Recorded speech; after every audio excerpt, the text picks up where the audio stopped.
క్రీస్తునందు ప్రియులైన సహోదరి సహోదరులకు ప్రభువైన యేసుక్రీస్తు నామంలో శుభాలు. ఈ దినము వాక్య భాగము యోహాను సువార్త 15వ అధ్యాయము 1వ వచనం నుంచి 10వ వచనం వరకు ధ్యానించుకుందాము. పాత నిబంధనలో దేవుడు ఇశ్రాయేలు జాతిని ద్రాక్ష చెట్టుకు పోల్చాడు. కానీ అది పెరిగి పెద్దయ్యేసరికి పిచ్చి ద్రాక్ష కాయలు కాసింది. దేవుడు ఆశించిన పండ్లు కాయలేదు. ఇది కపటమైన పిచ్చి ద్రాక్ష చెట్టులాగా ప్రవర్తించింది. యేసు నేను నిజమైన ద్రాక్ష చెట్టును అనడం ద్వారా నిజమైన ఆధ్యాత్మిక జీవనానికి, ఫలభరితమైన జీవితానికి మూలము తానేనని, ఆ చెడిపోయిన జాతి కాదని చెప్తున్నాడు. ప్రియ స్నేహితుడా, క్రైస్తవుడికి నమ్మకం లేకపోతే అతడు నిజమైన క్రైస్తవుడు కాడు. అలాగే ఒకడు ఫలించకపోతే అతడు నిజంగా క్రీస్తులో ఉన్న కొమ్మ కాదన్నమాట. ఒక వ్యక్తిలో పండే ఫలాలు అతడిలాంటి వాడు వెల్లడిస్తాయి. మత్తయి సువార్త 3వ అధ్యాయము 10వ వచనంలో. ఏ వ్యక్తి అయినా కొమ్మగా ఉండి దేవుని కోసము ఏమి ఫలాలు ఫలించకపోతే, కాయకపోతే అతడు నిజ క్రైస్తవుడేనా అని మనం సందేహించవలసి వస్తుంది. ఈ ద్రాక్ష చెట్టు కొమ్మలు ఉదాహరణంతా మంచివారైతేనేమి, చెడ్డవారైతేనేమి క్రైస్తవులమని చెప్పుకునే వారందరితోనూ ఏర్పడిన స్థానిక సంఘాన్ని సూచించవచ్చు. పాత వడంబడికలో ద్రాక్ష చెట్టు అంటే మంచివారని, చెడ్డవారని లేకుండా నమ్మకం ఉన్నవారు, లేనివారు అందరితో కూడి ఉన్న ఇశ్రాయేలు జాతికి సూచన. కత్తిరించి దిద్దుతాడు. దేవుడు దీన్ని ఎలా చేస్తాడు? ఆయన ఉపయోగించే కత్తెరేమిటి? ఈ కత్తెర అంటే క్రమశిక్షణ, దిద్దుబాట్లు, కష్టాలు, ఇబ్బందులు, రకరకాల బాధలు అన్నమాట. ఆయన మన హృదయాల్లో, మనసుల్లో, పరిస్థితుల్లో, అనుభవాల్లో పనిచేస్తూ అవసరమైన వాటిని కత్తిరించి పారేస్తూ మనం ఎలా ఉండాలో అలా సరిదిద్దుతూ ఉంటాడు. దీనినే మరో విధంగా చెప్పాలంటే దేవుని వాక్కును మనసులకు, హృదయాలకు, సంకల్పాలకు, మనోభావాలకు సరైన రీతిలో ఉపయోగిస్తే అది వాటిని శుద్ధి చేస్తుంది. ప్రియ స్నేహితులారా, పరిశుద్ధ గ్రంథంలో ఒక ప్రాముఖ్యమైన మాట మనకి తరచుగా కనబడుతూ ఉంటుంది. నిలిచి ఉండండి అంటే దీని అర్థము ఒక చోట ఉండడము. విశ్వాసులు నిలిచి ఉండవలసిన ఒకే చోటు క్రీస్తులో, ఆయన ప్రేమ అనే నేలలో మొక్కలాగా నాటుకొని ఉండాలి. ఎఫెసీ 3:17. ఆయన శరీరంలో అవయవాల్లాగా 1 కొరింథీ 12:12. ఆయన ఆలయములో రాళ్ళలాగా ఎఫెసీ 2:20-22 వచనాలు. ఆయన కుటుంబంలో సభ్యులులాగా హీబ్రూ 3:6లో. ద్రాక్ష చెట్టైన ఆయనలో కొమ్మల్లాగా నిలిచి ఉండాలి. యేసుక్రీస్తు వారు విశ్వాసులకు తనలో నిలిచి ఉండాలని చెప్తున్నాడు. అంటే విశ్వాసులు బహుశా నిలిచి ఉండరేమోనని అర్థమా? అలా అనుకోనక్కర్లేదు. దేవుడు వారలా ఉండేందుకు బలమిస్తాడని దీని అర్థము, దీని భావము. అలా కాకపోతే ఈ ఆజ్ఞ ఇచ్చి ఉండేవాడు కాడు.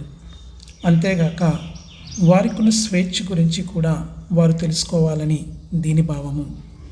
క్రీస్తులో నిలిచి ఉండడము విశ్వాసులు ఇష్టపూర్వకంగా జరగాలి. వారు తోలుబొమ్మలు, మరమనసులు కాదు. క్రైస్తవులుగా ఉండడము అనే విషయంలో వారు తమ మనస్సు, సంకల్పము, దేవుడిచ్చే బలము ఉపయోగించాలని దేవుని కోరిక. నిజ క్రైస్తవ్యము యాంత్రికము కాదు, జీవ సంబంధమైనది, ఆధ్యాత్మికమైనది. అది క్రీస్తుకు, ఆయన ప్రజలకు పరస్పరము బలవంతాన్ని బట్టి జరిగేది కాదు. పరస్పర ప్రేమ మూలంగా సాగిపోయేదే. విశ్వాసులు క్రీస్తులో నిలిచి ఉంటారు, ఎందుకంటే అది వారి కోరిక. ఆయన వారిని ఎన్నుకున్నాడు, వారు ఆయనను అనుకరించేందుకు నిర్ణయించుకున్నారు. వారు ఆయన్ని ప్రేమిస్తారు. వారి స్వేచ్ఛ క్రీస్తుని విడిచిపెట్టే పోయేలా చేయదు. అలా వెళ్ళిపోకుండా ఉండాలన్న దృఢ నిశ్చయాన్ని వారిలో కలిగించింది దేవుడే. ఫిలిప్పు 1:6 ఆయన సత్యాన్ని మనలో ఉండనివ్వాలి. ఆయన వెల్లడించిన సత్యాలను నమ్మడంలో కొనసాగాలి. సమృద్ధిగా ఫలిస్తారు అంటే విశ్వాసుల గుండా క్రీస్తు జీవము. ఆయనలో నిలిచి ఉండకుండా ఆయన్ను సేవించాలన్న ఏ ప్రయత్నమైనా, మత సంబంధమైన ఎన్ని కార్యకలాపాలైనా, విజయవంతంగా కనిపించేవి ఎన్నైనా నిష్ఫలమైపోతాయి. నేడు సంఘాలలో చాలా కార్యక్రమాలు వ్యర్థమైపోయాయి, ఎందుకంటే అవి క్రీస్తులో లేవు. ఆయన జీవము వాటి ద్వారా ప్రవహించడం లేదు. ద్రాక్ష తీగ నుండి కత్తిరించి తీసివేసిన కొమ్మలు ఏమవుతాయో చెప్తున్నాడు.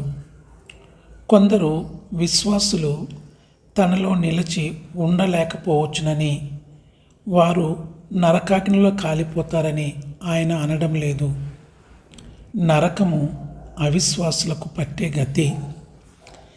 ఏ విశ్వాసైనా అది తనకు సంభవిస్తుంది ఏమోనని భయపడితే అతడి క్రీస్తు ఉపదేశించిన సత్యాలు ఎన్నటికీ అన్నిటిని గట్టిగా చేపట్టి ఆయనలో నిలిచి ఉండాలి. అప్పుడు అతడు పడిపోయే అవకాశం ఉండదు.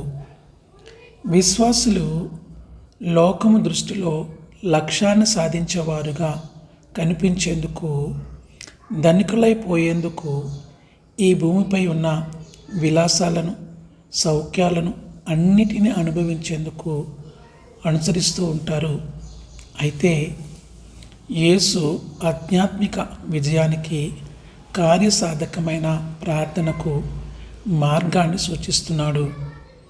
ఒక విశ్వాస హృదయంలో క్రీస్తు మాటలు ఏలుతూ ఉంటే అతని కోరికలు పరిశుద్ధాత్మ ఆధీనంలో ఉంటాయి.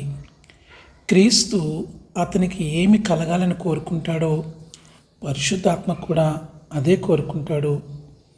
క్రీస్తు మాటలు ఎవరినైతే పరిపాలిస్తున్నాయో ఆ విశ్వాసులు క్రీస్తు నేర్పినట్టుగానే ప్రార్థిస్తారు. తన ప్రజల పట్ల క్రీస్తు ప్రేమ తండ్రి ప్రేమ వంటిది గనుక అది లోతైనది, వాస్తవమైనది, శాశ్వతమైనది, వర్ణింపశక్యముగానంత అద్భుతమైనది. క్రీస్తును ప్రేమించేవారు ఆయన ఆజ్ఞను పాటిస్తారు. అలా పాటించేవారు ఆయన ప్రేమలో నిలిచి ఉంటారు. ఈ ప్రేమ వలయములో ఉన్నవారికి ఇది చాలా అర్థవంతంగా అనిపిస్తుంది. బయట ఉన్నవారికి ఇదేమీ అర్థం కాదు. దేవుని ప్రేమ అనే ఈ నివాసంలో విశ్వాసులు స్థిరపడిపోవాలి. ఆ నివాసానికి యజమాని దేవుడు కనుక ఆయన చెప్పినది చేస్తూ ఉండడం ద్వారా ఆయనలో రోజు రోజుకు పరిచయం పెంచుకుంటూ ఉండాలి. క్రీస్తే విధేయత మూలంగా తండ్రి ప్రేమలో నిలిచాడని గమనించండి. విశ్వాసులు కూడా అదే మార్గాన ఆయన ప్రేమలో నిలిచి ఉంటారు. కొందరు విశ్వాసులు ఎక్కువ విధేయత చూపుతుంటారు అనడంలో సందేహం లేదు. బహుశా ఎవరు కూడా ఎల్లప్పుడూ సంపూర్ణ విధేయత కనపరచరు, అలాగని పూర్తి విధేయత కనపరచరు.